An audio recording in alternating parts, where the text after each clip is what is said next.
இலவசம் வேண்டாம் என்று நான் சொல்லவில்லை. நான் ஏற்கனவே சொன்னேன். தனி அரசு பேசுகிற பொழுது சொன்னால் 500 ரூபாயை 1000 ரூபாயாக உயர்த்தி தந்தார்கள் என்று சொன்னார்கள்.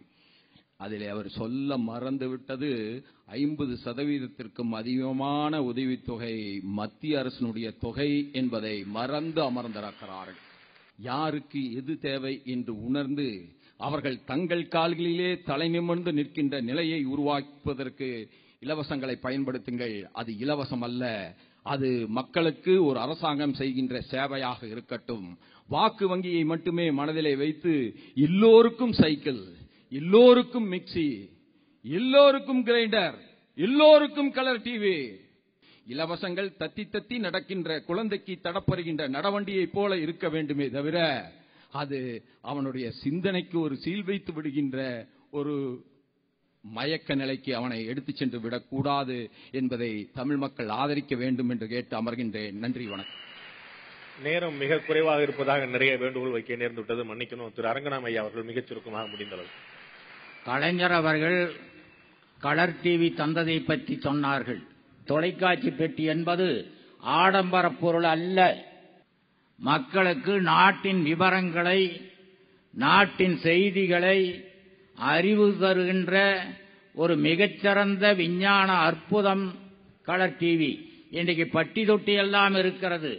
இன்றைக்கு நான் பேசுகிற பேச்சு நாளைக்கு எல்லோரும் கேட்பார்கள், எல்லோரும் உணர்வார்கள். காசு கொடுத்தாலும் வாங்கிக் கொண்டு வேறொருவருக்கு ஓட்டு போடுவோம் என்று சொல்லுகிற அளவிற்கு அவர்களை அறிவுபடைத்தவர்களாக ஆக்கி இருப்பது இந்த தொலைக்காட்சி பெட்டித்தான். கலைஞர் தந்த தொலைக்காட்சி பெட்டி. பொன்ராஜ் அவர்கள் பேசுகிற போது தரமான கல்வி அரசு பள்ளிகளிலே இல்லை என்று சொன்னார்கள்.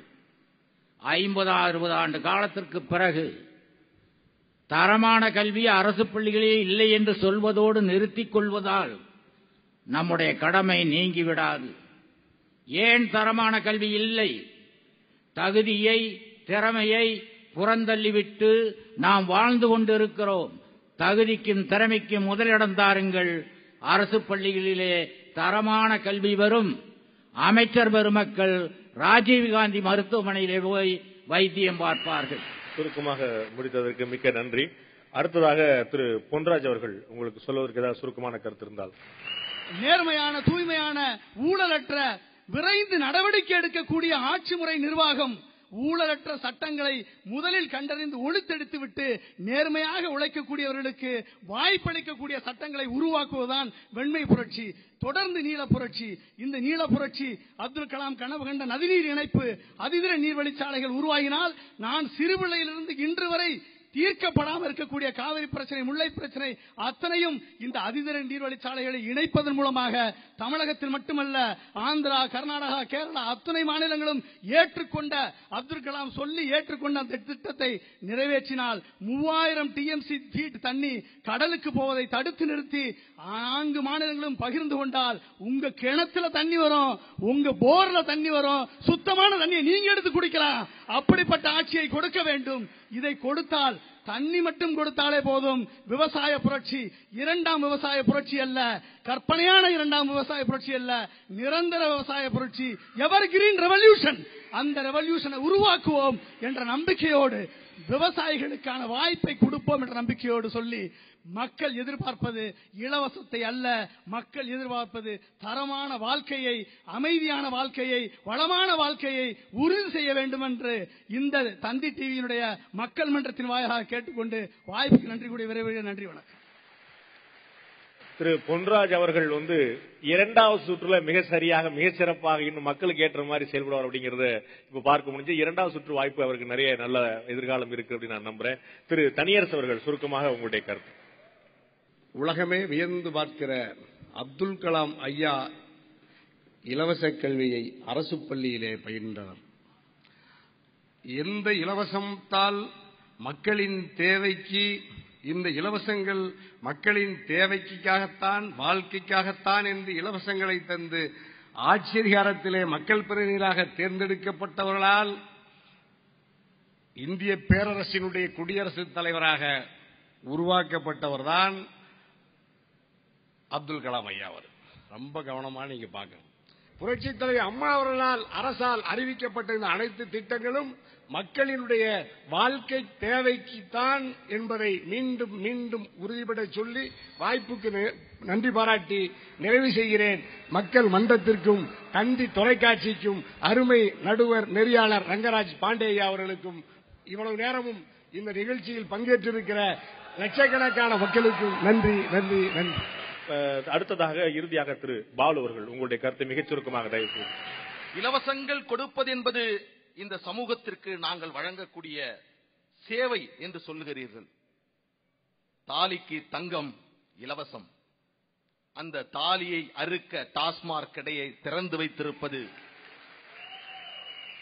எந்த விதத்தில் இந்த சமூகத்தின் மீது அக்கறை கொண்ட ஒரு அரசின் நடவடிக்கையாக இருக்க முடியும்? அருமை பெரியோர்களே, பாட்டாளி மக்கள் கட்சி என்பது சென்னையில் நடக்கக்கூடிய மேயர் தேர்தலுக்காக போட்டியிடக்கூடிய இடத்தில் இந்த தேர்தல் அறிக்கையை வெளியிடவில்லை. ஒட்டுமொத்த தமிழகத்திற்குமான தேர்தலின் போது இந்த கருத்தை சொல்லுகிறோம் என்று சொன்னால் வாக்கு எங்களுக்கு முக்கியம் அல்ல, அதை தாண்டி எதிர்காலம் எங்களுக்கு முக்கியம் என்ற பொறுப்போடு அந்த செய்தியை நாங்கள் சொல்லி இருக்கிறோம். இந்த இறுதி சுற்றுடைய இறுதி நிகழ்வாக திரு புகழேந்தி அவர்கள் தன்னுடைய கருத்தை சுருக்கமாக. இலவசம் என்பது இது எதற்கு தேவை? அந்த தேவை வாழ்வின் தேவையாக, வாழ்க்கை தேவையாக இருப்பதையும் அழகாக பதிவு செய்தீர்கள். அதற்காக உங்களுக்கு நன்றி தெரிவித்துக் கொள்கிறோம். அதுல ஒன்றும் தப்பு கிடையாது. எது எதுக்கு தரக்கூடாது, எது எது வீணா போச்சு அப்படின்றதையும் நீங்க இங்க சொல்லியிருக்கீங்க. மக்களை நேசிக்கக்கூடியவர்கள் மட்டுமல்ல, அடுத்து வருகின்ற தலைமுறையும் வாழ வேண்டும் என்று நினைக்கின்ற தலைவர்கள் முதல்வராக வருகின்ற பொழுது அரசு தருகிற இலவசங்களும் வாழ்க்கைக்கு தேவையாகின்றன. அந்த நல்ல தலைவராக இதுவரை போட்ட திட்டங்களின் மூலமாக நிரூபிக்கப்பட்டது முத்தமிழறிஞர் கலைஞர். மறந்து விடாதீர்கள்.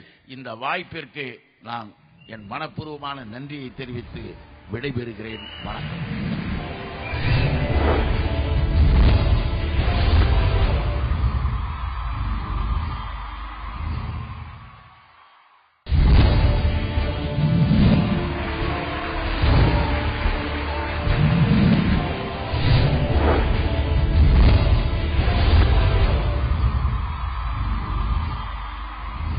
இலவசங்கள் வாழ்க்கைக்கான தேவையா அல்லது மயக்கும் போதையா? உச்சநீதிமன்றம் நம்முடைய கொங்கு மண்டலத்தைச் சேர்ந்த தலைமை நீதியரசர் திரு சதாசிவம் அவர்கள் இது தொடர்பான ஒரு வழக்குல, இன்னும் சொல்ல போனால் இலவச தொலைக்காட்சி அதை குறிப்பிட்டு சொல்லப்பட்ட ஒரு வழக்குல உச்சநீதிமன்றம் அரசியல் சாசனத்தின் 47வது பிரிவை சுட்டிக்காட்டி ஒரு நல்லரசு என்பது, ஒரு வெல்ஃபேர் ஸ்டேட் என்பது அந்த மக்களுடைய வாழ்க்கை தரத்தை உயர்த்துவதற்கான எல்லா நடவடிக்கைகளும் எடுக்க வேண்டும். அதில் ஒன்றுதான் இலவச தொலைக்காட்சி போன்ற நலத்திட்டங்களும் என்று ஒட்டுமொத்தமாக எல்லா இலவச திட்டங்களுக்கும் ஒரு நற்சான்றிதழ் நம்முடைய கொங்கு மண்டலத்தைச் சேர்ந்த நீதியரசர் திரு சதாசிவம் அவர்கள் இருக்கும்போது உச்ச நீதிமன்றம் சொன்னது. சோ நீதிமன்றத்துடைய அங்கீகாரத்தை இந்த இலவசங்கள் பெற்றிருக்கின்றன. பெரியவர் ஐயா அரங்கநாயகம் அவர்கள் முதலில் குறிப்பிட்டது போல வாக்குக்கு காசு கொடுத்தால் கண்டிக்கக்கூடிய தண்டிக்கக்கூடிய இந்த தேர்தல் ஆணையம் வாக்குறுதியாக வந்து இதே இலவசத்தை கொடுத்தால் ஏன் தண்டிப்பதில்லை, ஏன் கண்டிப்பதில்லை என்று கேள்வி எழுப்பினார். அப்படியே பழக்கிவிட்டார்கள். அடுத்த முறை என்ன கொடுப்பார்கள், அடுத்த முறை என்ன கொடுப்பார்கள் என்று கேட்க வைத்து முழுக்க முழுக்க நம்மை சாமானியர்களாக அடுத்த கட்டத்துக்கு சிந்திக்க விடாமல் செய்து கொண்டே இருக்கிறார்கள் ஒட்டுமொத்த அரசியல்வாதிகள். நான் இலவச தொலைக்காட்சி வாங்குகிறேன், நான் ஃபேன் வாங்குறேன், மிக்சி வாங்குறேன், கிரைண்டர் வாங்குறேன், ஆடு வாங்குறேன், மாடு வாங்குறேன், எல்லாமே வாங்குறேன். இது அத்தனையும் என்னுடைய சொந்த உழைப்பால் வாங்குகிறேன். அதற்கு நான் ஒரு பைசா கூட கூடுதல் விலை கொடுக்க வேண்டியதில்லை, யாருக்கும் நான் லஞ்சம் கொடுக்க வேண்டியதில்லை. அரசு பணியில் இருந்து ஒரு இடமாற்றத்துக்கு நான் 3 லட்சம் ரூபாய் 4 லட்சம் ரூபாய் செலவு செய்ய வேண்டியிருக்குது. ஒரு முன்னாள் அமைச்சர் என்னிடம் சொன்னார், நாங்கெல்லாம் இருக்கும்போது பணி நியமனத்துக்கு லஞ்சம் புழக்கத்தில் இருந்தது. பணி நியமனத்துக்கு இவர்கள் வந்த பிறகுதான் தெரிந்தது பணி மாற்றத்துக்கே லஞ்சம் என்று. தாய் 8 அடி பாய்கிறது, குட்டி 16 அடி பாய்கிறது. யாரை நாம் குற்றம் சொல்வது? நமக்கும் கூட ஏன் அரசு வேலை வேண்டும் என்று கேட்டோம். நான் இந்த இடத்துல நம்ம மக்களையும் சொல்லி ஆகணும். மாறி மாறி அரசியல் கட்சியில நீ இலவசம் கொடுத்தியே, நீ பாழாக்கினியே, நீ வீணாக்கினே சொல்ல தாண்டி நாம் நம் கண்ணை திரும்பி பார்க்க வேண்டிய நேரம் இருப்பதாக நான் கருதுகிறேன். மாறி மாறி இவர்களை குற்றம் சொல்கிறோமே. உங்களுக்கு கோயமுத்தூரை சேர்ந்த ஒருத்தருக்கு திருநெல்வேலியில வேலை கொடுத்தா என்ன கஷ்டம்? அரசு வேலை வேண்டும் என்று தவம் கிடந்தோம் அல்லவா? திருநெல்வேலியில வேலை கிடைச்சா அங்க இருப்போமே, போன உடனே அங்கிருந்து டிரான்ஸ்பர் வாங்கணும். அங்க நான் வேலை பார்க்க மாட்டேன். அது பட்டிக்காடு. அரசு வேலை பட்டிக்காட்டில் இருந்தால் நீங்கள் வேலை பார்க்க மாட்டீர்கள். ஆனால் உங்களுடைய ஆசிரியர்கள் அரசு பள்ளிகள் சரியில்லை என்று நீங்கள் குற்றம் சொல்லுவீர்கள். நம்முடைய வீட்டு பிள்ளைகள் எந்த இடமா இருந்தாலும் அரசு பணியை சரியாக நேர்த்தியாக மிகச்சிறந்த அரசு ஊழியன் என்ற பெயரை நம்முடைய வீட்டு பிள்ளைகள் வாங்க வேண்டும். அப்படிப்பட்ட ஒரு நிலைமை ஏற்படும் போது நாம் இந்த அரசியல்வாதிகளை பற்றி குற்றம் சொல்லலாம். ஒரு பிறப்பு சான்றிதழ் இறப்பு சான்றிதழ் எல்லாத்துக்கும் லஞ்சம், எல்லா இடத்திலும் லஞ்சம் சொல்லி மாறி மாறி போய்கிட்டே இருந்தா நாமும் கெட்டு போகிறோம். அவர்கள் கவனமாக இந்த மக்கள் விழிப்புணர்வோடு இருந்தால் நம்மை குற்றம் சாட்டிக் கொண்டே இருப்பார்கள். அவர்களை மயக்கத்தில் வை என்று மாறி மாறி நம்மையும் இந்த இலவச போதைக்கு அடிமையாக்குகிறார்கள். இந்த இலவசங்கள் வாக்கு பெறாது, இந்த இலவசங்கள் வாக்கு தராது என்ற நிலையை ஏற்படுத்தினோமானால் அவர்கள் தங்களுடைய முடிவை மாற்றுவார்கள். இந்த நாட்டில் எந்த அரசியல்வாதி, எந்த அமைச்சர், எந்த அதிகாரி தன்னுடைய பிள்ளையை அரசு கல்லூரியில் சேர்க்கிறாரோ அன்று அத்தனை பேரும் சேர்க்க வேண்டும் என்று எதிர்பார்க்கலாம். எந்த அமைச்சர் பெருமக்களாவது தனக்கோ தன்னுடைய குடும்பத்தினருக்கோ உடம்பு முடியவில்லை என்றால் அரசு மருத்துவமனையில் சிகிச்சை பெற்றால் அன்று நாம் அனைவரும் அரசு மருத்துவரை நோக்கி போகலாம். 2 அரசுகளும் சேர்ந்து திராவிட முன்னேற்ற கழகம் கொண்டு வந்தது காப்பீட்டு திட்டம். அதை அதிமுக அரசு என்ஹான்ஸ் செய்து அடுத்த கட்டத்துக்கு மிக நிச்சயமாக வரவேற்கப்பட வேண்டிய திட்டங்கள். 2 காப்பீட்டு திட்டங்களுமே சாமானிய மக்களுக்கு மிக சிறந்த நல்ல விஷயங்களை தந்தன. இலவசம் என்று நாம் சொல்லுவது நம்மை சோம்பேறிகள் ஆக்கக்கூடிய பொருட்களைத்தான். எது சோம்பேறி ஆக்கக்கூடிய திட்டம், எது நம்மை ஊக்கப்படுத்தக்கூடிய திட்டம் என்பதில் ஆளாளுக்கு ஒரு மாறுபாடு ஏற்படும். நான் கேட்பதெல்லாம் ஒரு வெளிப்படையான, ஒரு நேர்மையான, ஒரு ஊழல் இல்லாத, எந்த ஒரு பசப்பு வார்த்தைகளும் இல்லாத, எந்த ஒரு ஏமாற்று வலையிலும் இல்லாத ஒரு தூய்மையான அரசியல் இயக்கம். அரசியல்வாதிகிட்ட நம்ம என்னங்க கேட்கிறோம்?